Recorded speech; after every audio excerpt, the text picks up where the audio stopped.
আমরা পৌঁছে যাই আমাদের হোটেল রাধাকৃষ্ণতে। সেখানে একটু আশপাশটা দেখে নিয়ে রিসেপশন কাকুর কাছে সমস্ত প্রসিডিওর করে আমরা এগিয়ে যাই লিফট ধরে আমাদের রুমের দিকে। রুম 306। সেই হোটেল রুমে আমরা ফ্রেশ হয়ে নিই, তারপরে চলে আসে আমাদের ব্রেকফাস্ট। ওখানকার স্থানীয় সুন্দর ডেলিশিয়াস ইডলি, সঙ্গে 2 রকম চাটনি এবং তার সাথে ছিল সাম্বার। খেয়েই আমরা রেডি হয়ে নিই ঝপাঝপ স্নানের উদ্দেশ্যে। একটা র্যাপিডো থেকে অটো বুক করে নিয়ে সেই অটোর মধ্যেই সেলফি তুলতেই আমরা এগিয়ে যাই আমাদের স্নানের উদ্দেশ্যে ঋষিকোন্ডা বিচ, যেখানে যেতে যেতে আমরা কৈলাসগিরি পাহাড় দেখে নিই।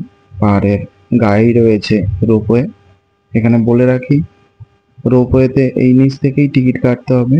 এটা আপনাদেরকে উপরে নিয়ে যাবে, গিয়ে সেখানে ঘুরে আবার এখানে এসে নামিয়ে দেবে। এইভাবে আমরা পৌঁছে যাই সেই সুন্দর মোহময়ী ঋষিকোন্ডা বিচে, যেখানে নীল জলরাশি এসে মিশছে লাল এই যে বালির সমুদ্র সৈকত, তার গায়ে কি সুন্দর অপরূপ দৃশ্য। সেখানে আমরা স্নান করতে শুরু করি এবং তার সঙ্গে সঙ্গে ওখানকার স্থানীয় ফটো কাকুকে দেখে আমরা কিছু পোজ দিয়ে ফটো তুলি। দেখতেই পাচ্ছেন সেই ফটো।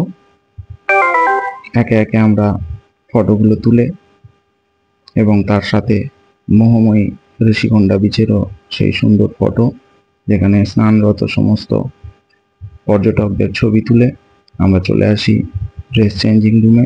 সেখান থেকে চলে আসি লাঞ্চে।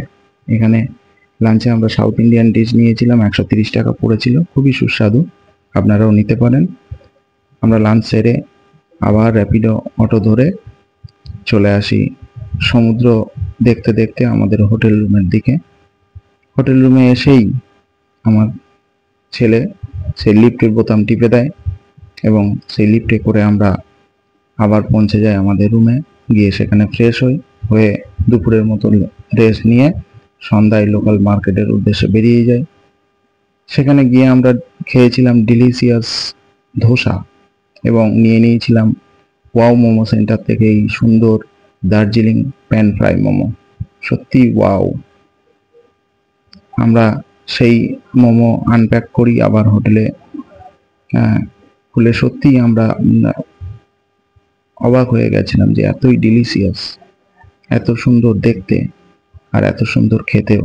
যাই হোক, এই লাল টুকটুকে প্যান ফ্রাই মোমো দিয়ে আজকের মতো আমরা শেষ করেছিলাম দিনটি। ধন্যবাদ আপনাদের সকলকে।